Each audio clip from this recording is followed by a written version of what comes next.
केंद्रीय बजट में आज हम लोग क्या देखेंगे? खर्च।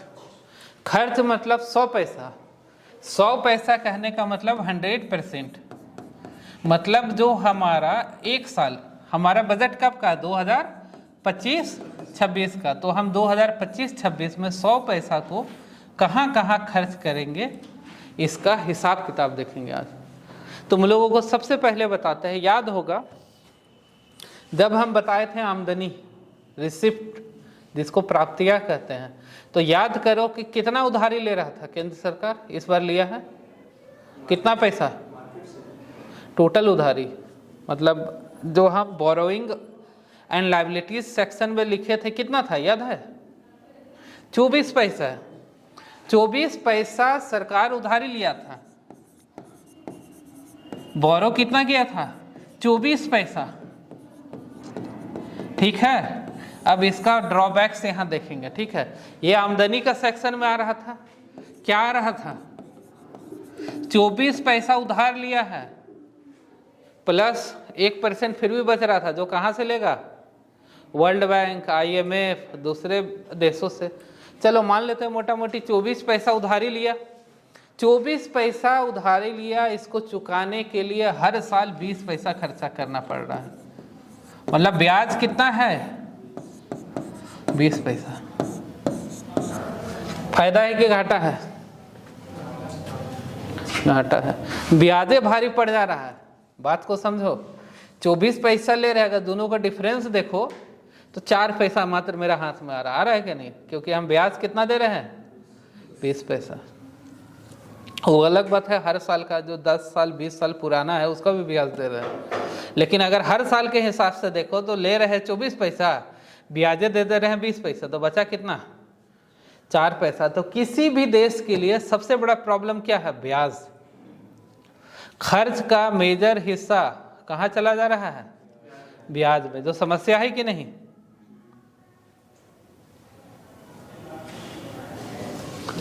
ठीक है, तो ब्याज भुगतान में कितना जाएगा? 20 पैसा। और ये है सबसे बड़ा समस्या, क्योंकि इसके बारे में ज्यादा हमको नहीं समझाना। लिखो, टाइटल लिखना खर्च में। पहला लिखना है ब्याज की अदायगी, इंटरेस्ट पेमेंट, डैश दे के लिखना 20 पैसा। ब्याज की अदायगी, हाँ 20 पैसा। केंद्रीय बजट 2025-26 में, केंद्रीय बजट 2025-26 में आमदनी का एक बड़ा हिस्सा, आमदनी का एक बड़ा हिस्सा ब्याज चुकाने में जाएगा। आमदनी का एक बड़ा हिस्सा ब्याज चुकाने में जाएगा। अर्थात 20% पिछले उधारी के लिए ब्याज चुकाना पड़ेगा। अर्थात 20% पिछले उधारी के लिए ब्याज चुकाना पड़ेगा। अर्थात 20% पिछले उधारी के लिए ब्याज चुकाना पड़ेगा। अब चूंकि 20% हम कहाँ डाल दे रहे हैं? ब्याज चुकाने में। इसका नकारात्मक प्रभाव ये पड़ेगा कि 20 पैसा हम अलग अलग जगह पे खर्च कर सकते थे। कहाँ कहाँ खर्च कर सकते थे? शिक्षा पे, स्वास्थ्य पे, अन्य योजना पे, इंफ्रास्ट्रक्चर बिल्डअप। लेकिन ये हमारा क्या हो रहा है? वेस्ट जा रहा है कि नहीं जा रहा? तो इसका जो सबसे बड़ा नुकसान है कि हमको एक बड़ा हिस्सा 20% चला जा रहा है कहाँ पे? ब्याज चुकाने में। और उसका सबसे बड़ा नुकसान ये है कि जो 20 पैसा हम डेवलपमेंट में खर्च कर सकते थे वो ना करके हम सिर्फ ब्याज चुकाने में दे रहे हैं। तो इसके बारे में लिखो। सरकार के बजट पर दबाव डालती है, ब्याज सरकार के बजट पर दबाव डालती है। यदि यह ब्याज नहीं होता, यदि यह ब्याज नहीं होता तो, यदि यह ब्याज नहीं होता तो शिक्षा, स्वास्थ्य, शिक्षा कॉमा लेके लिखना, स्वास्थ्य कॉमा इंफ्रास्ट्रक्चर जैसे विकास के कार्य के लिए उपयोग किया जा सकता था।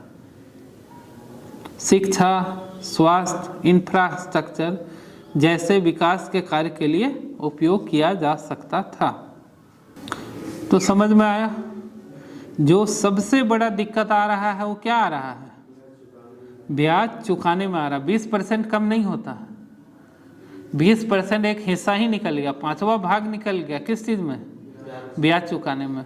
अगर ऐसा नहीं होता तो विकास और भी ज़्यादा होता। तो किसी भी बजट में सबसे बड़ा समस्या क्या होता है? ब्याज। क्लियर? दूसरा देखो, राज्यों की हिस्सेदारी। राज्यों की हिस्सेदारी 22 पैसा जाता है, लेकिन यह सही है। पूछो क्यों सही है? तुम लोगों को पता होगा कि कुछ टैक्स ऐसा होता है जो स्टेट गवर्नमेंट नहीं लेता है, सेंट्रल गवर्नमेंट लेता है। जैसे जीएसटी कहाँ जाता है? सेंट्रल गवर्नमेंट में। इनकम टैक्स कहाँ जाता है? सेंट्रल गवर्नमेंट में। तो उसमें राज्य का एक हिस्सा होता है, समझे? राज्य का एक हिस्सा होता है, क्योंकि यहाँ का, अब मान लो हम झारखंड के निवासी हैं, ठीक है, और हम किसको दे रहे हैं टैक्स? केंद्र सरकार को दे रहे हैं। झारखंड को दे रहे हैं क्या? नहीं दे रहे हैं। तो उसमें राज्य को भी एक हिस्सा मिलना चाहिए। तो जो पूरा पैसा जमा होता है टैक्स के द्वारा, कौन टैक्स? केंद्रीय टैक्स के द्वारा, उसमें एक हिस्सा जाता है किसको? राज्य के लिए। और ये राज्य के विकास के लिए जरूरी होता है। क्यों जाता है? क्योंकि बहुत सारे चीज़ों में राज्य सरकार टैक्स नहीं वसूल सकता है। ये हम लोग बाद में देखेंगे किस पे। ये ऐसे मेरा पार्ट नहीं है, पॉलिटी का पार्ट है कि किस पे कौन कानून बना सकता है, किस विषय पे। बाद में देखोगे राज्य सूची, केंद्र सूची, समवर्ती सूची, ये सब पॉलिटी का पार्ट है, लेकिन फिर भी हम थोड़ा बहुत बता देंगे, ठीक है।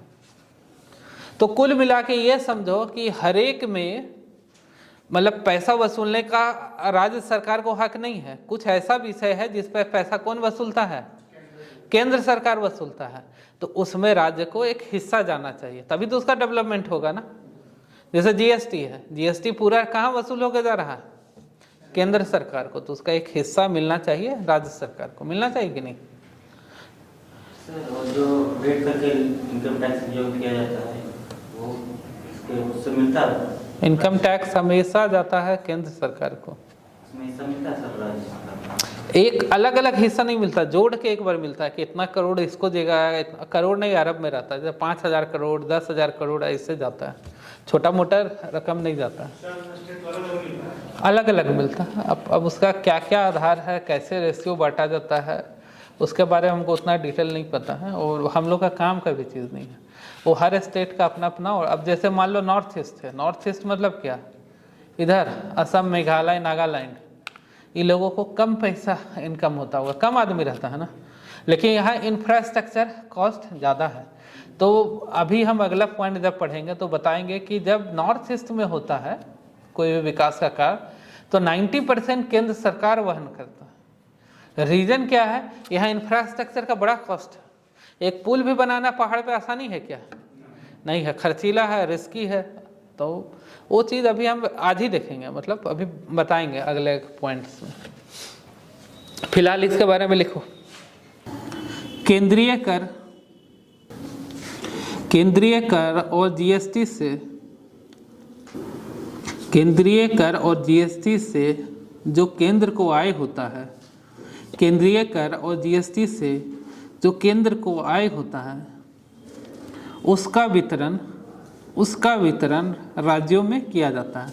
उसका वितरण राज्यों में किया जाता है। उसका वितरण राज्यों में किया जाता है। लिख लिए? केंद्रीय बजट 2025-26 में, केंद्रीय बजट 2025-26 में 22 पैसा राज्यों के बीच वितरित होगी। 22 पैसा राज्यों के बीच वितरित होगी। 22 पैसा राज्यों के बीच वितरित होगी, जिसका उपयोग राज्य सरकार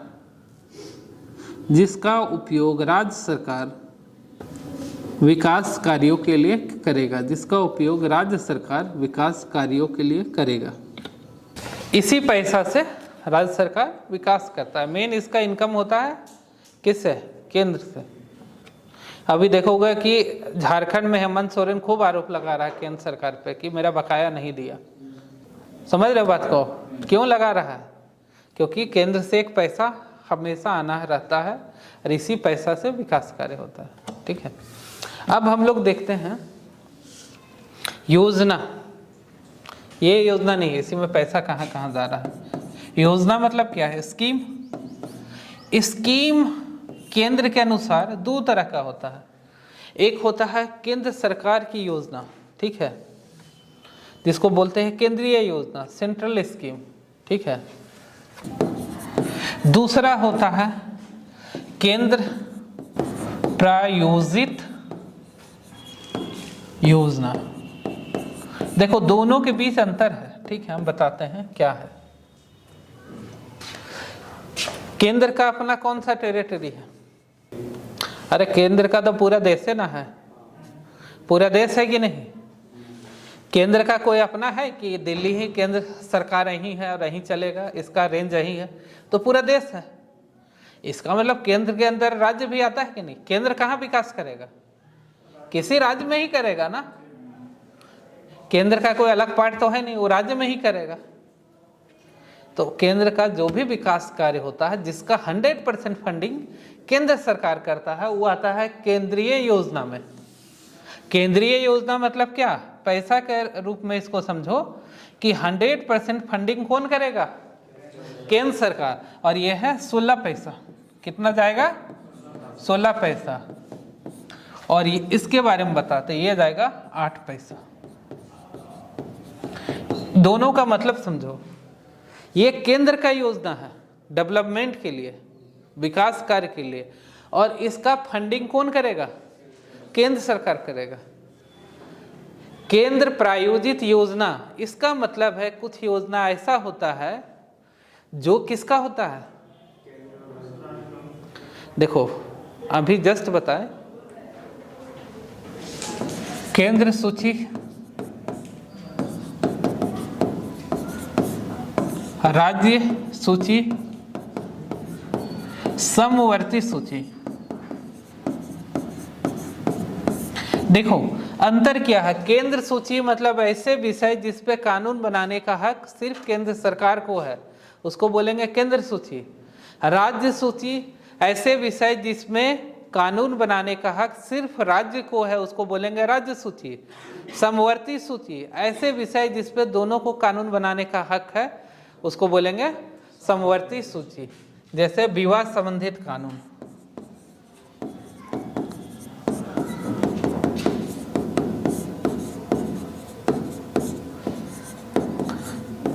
क्योंकि हम इसमें ज़्यादा इसलिए नहीं बताएंगे, ये पॉलिटी का पार्ट है, एक चैप्टर ही है, सर बताएंगे तुम लोगों को। फिलहाल मेरा जो पार्ट है उसको हम बताते हैं। तो जो राज्य विषय पे, ठीक है, योजना बनाया जाता है केंद्र के द्वारा, उसमें दोनों का शेयर होता है। किसका? केंद्र का भी, राज्य का भी। तो राज्य में जो विकास का कार्य हो रहा है राज्य सूची पे, और उस पे कौन है? केंद्र फंडिंग कर रहा है। मतलब फंड किसका जा रहा है? केंद्र और राज्य दोनों का जा रहा है। मान लेते हैं सेंट्रल और स्टेट का फंडिंग है, तो मान लेते हैं 60-40 रेशियो में जाए, या 50-50 जाए, या 70 कितना बचेगा? 30 का रेशियो। इस तरह का रेशियो में जो जाएगा, रेशियो मतलब क्या? 70 पैसा अगर दे रहा है केंद्र सरकार, तो 30 पैसा कौन देगा? State government. दोनों का मिल के बन रहा है, ठीक है, तो उसको बोलेंगे केंद्र प्रायोजित योजना। क्लियर है? योजना कहाँ लागू हो रहा है? राज्य सूची पे। कहाँ पे हो रहा है? राज्य में। फंडिंग कौन कर रहा है? केंद्र और राज्य दोनों मिलकर कर रहा है। इसको बोलेंगे केंद्र प्रायोजित योजना। समझो बात को। ऐसा विषय जिस पे दोनों को कानून बनाने का हक है, उसको क्या बोलते हैं? समवर्ती सूची। बड़ा कौन है? केंद्र की राज्य? केंद्र। तो हमेशा मोनोपोली बोलोगे केंद्र का होता है, मतलब जो मेन डिसीजन लेगा वो कौन होगा? केंद्र होगा। ठीक है, तो सेंटर का हमेशा रहता है कि इसका डिसीजन ज़्यादा मान्य होगा, क्योंकि विवाद संबंधित कानून स्टेट भी बना सकता है, सेंटर भी बना सकता है। मान लो कोई ऐसा कानून स्टेट भी बना दिया, सेंटर भी, तो किसका माना जाएगा? केंद्र का माना जाएगा। सेम चीज़ है, एक केंद्र प्रायोजित योजना है, मतलब फंडिंग कहाँ से आ रहा है? केंद्र और राज्य दोनों से। यहाँ फंडिंग किससे आ रहा है? सिर्फ सेंटर से, केंद्र से आ रहा है। ठीक है, दोनों में अंतर समझ रहे हो? तो जो केंद्रीय योजना है उस पर 16 पैसा जाता है, जो केंद्र प्रायोजित योजना है उस पर कितना जा रहा है? 8 पैसा। चलो लिखो, धड़ाधड़ खत्म करेंगे आज।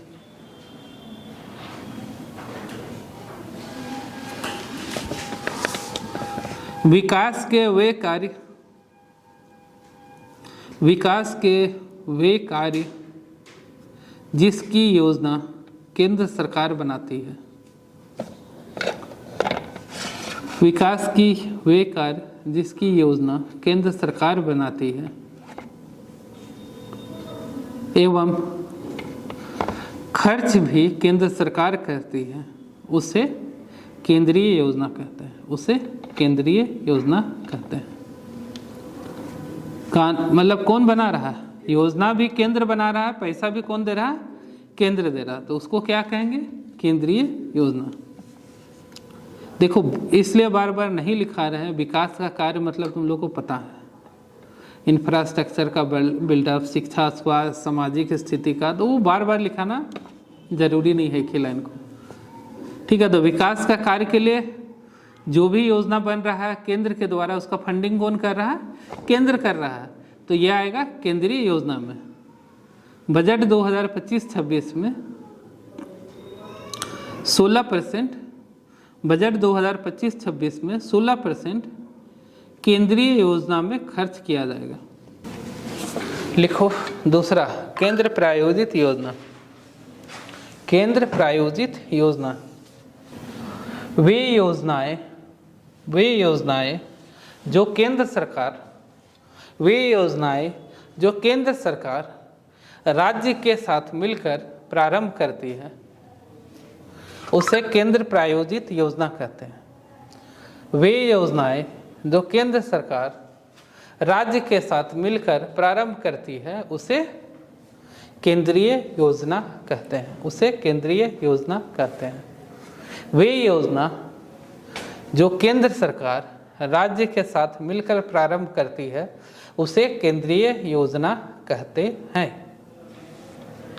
वे योजना जो केंद्र सरकार राज्य के साथ मिलकर प्रारंभ करती है, उसे केंद्रीय योजना कहते हैं। केंद्रीय प्रायोजित योजना कहते हैं। केंद्रीय प्रायोजित योजना में केंद्र और राज्य सरकार दोनों का पैसा लगा होता है।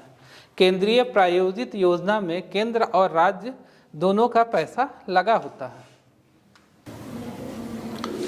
ये उदाहरण खुद लिख लो, सेंट्रल स्टेट का स्कीम कि इस तरह का हो सकता है। ये हम गारंटी नहीं बोल रहे, ही होगा, कुछ भी इस तरह का हो सकता है। ठीक है, अपने हिसाब से हर योजना में अलग अलग होता है। ठीक है, केंद्र राज्य का संभावित अनुपात, संभावित मतलब ऐसा हो सकता है, केंद्र राज्य का संभावित अनुपात, इस तरह लिख लो, समझने में आसानी होगा। 60-40, 50-50, 60-30, 75-25, इस तरह का हो सकता है। लेकिन वहीं जब ये होगा किसके साथ? नॉर्थ ईस्ट के साथ होगा, तो केंद्र सरकार 90% तक वहन करती। ठीक है, जब सेंटर का किसका होगा? नॉर्थ ईस्ट के साथ होगा। तो कैसे लिख दिए?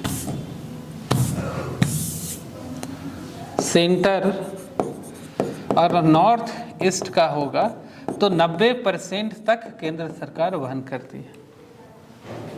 इसको लिख लो संभावित। यह रूल नहीं है कि ऐसा ही होगा, हर योजना पे अलग अलग बनता है। ये मत बोलना सर आप रूल लिखा दिए, रूल नहीं है, इसीलिए क्या बोल रहे हैं? संभावित अनुपात है।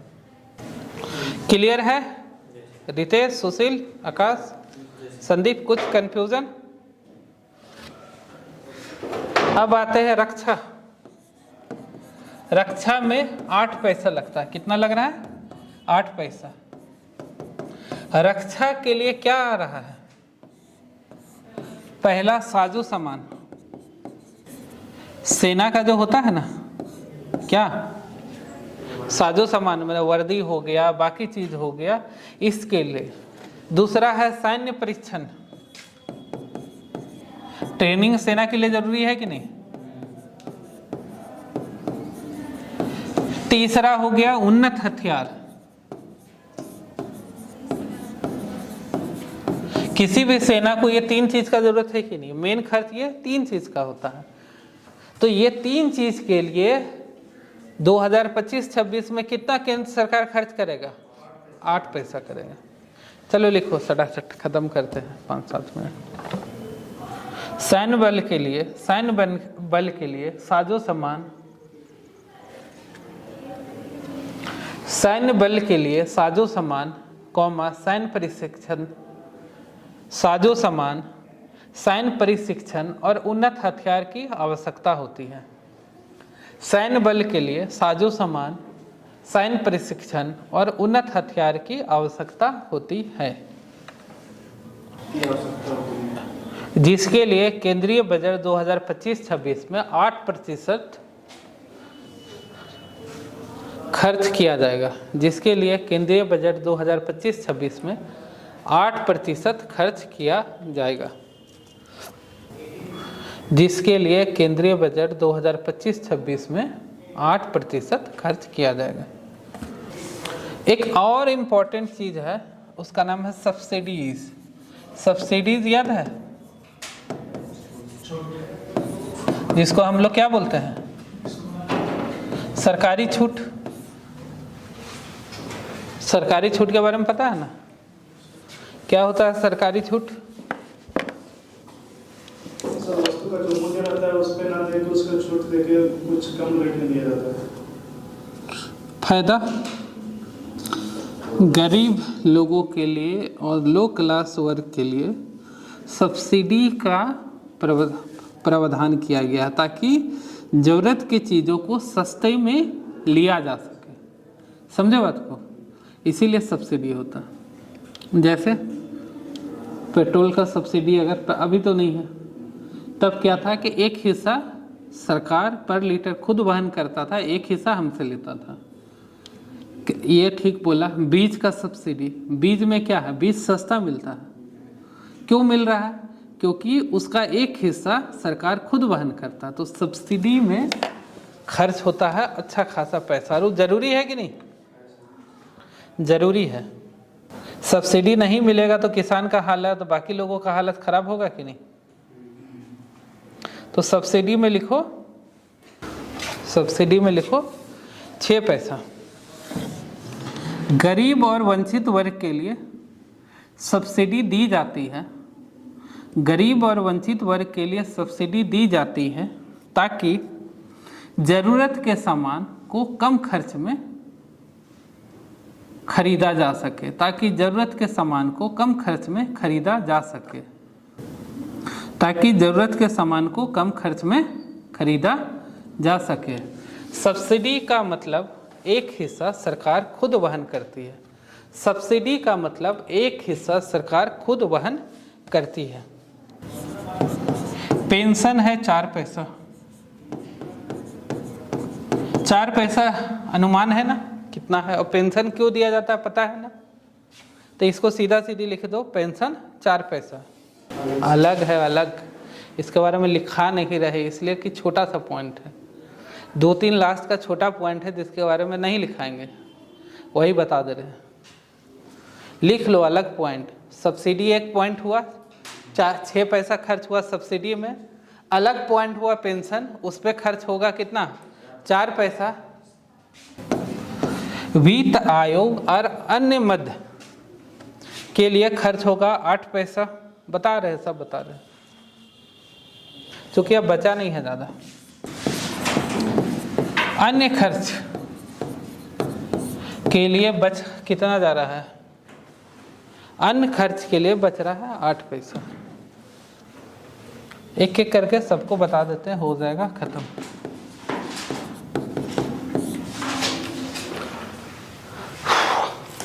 पेंशन बताने का जरूरत है? जरा भी जरूरत है? जरा भी जरूरत है? देखो, जो वित्त आयोग और अन्य मद है, इसमें कितना आ रहा? 8 पैसा। इसका एकमात्र उद्देश्य होता है केंद्र और राज्य के बीच पैसा का सही ढंग से वितरण। एकमात्र उद्देश्य क्या है? केंद्र और राज्य के बीच पैसा का सही ढंग से वितरण।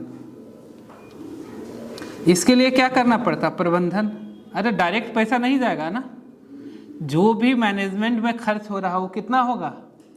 8 पैसा। केंद्र और राज्य के बीच जो पैसे के वितरण से संबंधित प्रबंधन में खर्च होगा वो कितना होगा? 8 पैसा। उसके बाद बचता है अन्य खर्च। अन्य खर्च में बोलो कैसे? कार्यक्रम होता है। कार्यक्रम होता है कि नहीं? मोदी जी यहाँ आके ये शिलान्यास करते हैं, पैसा कहाँ से आएगा? यहाँ से। योजना का घोषणा होता है, पैसा कहाँ से आएगा? यहाँ से, अन्य खर्च में। ठीक है, सब बचा हुआ सारा खर्च यहीं आता है अन्य खर्च में। विभिन्न कार्यक्रम और कार्रवाई, कहीं भी आ रहे जा रहे कुछ भी जो सरकार का खर्च हो रहा है वो कितना होता है? 8 पैसा। समझे बात को? वित्त आयोग और अन्य मद का क्या था उद्देश्य? केंद्र पैसे वितरण के लिए प्रबंधन। एक एक ही लाइन लिखो, इससे ज़्यादा नहीं। ये टॉपिक हो गया हम लोगों का खत्म।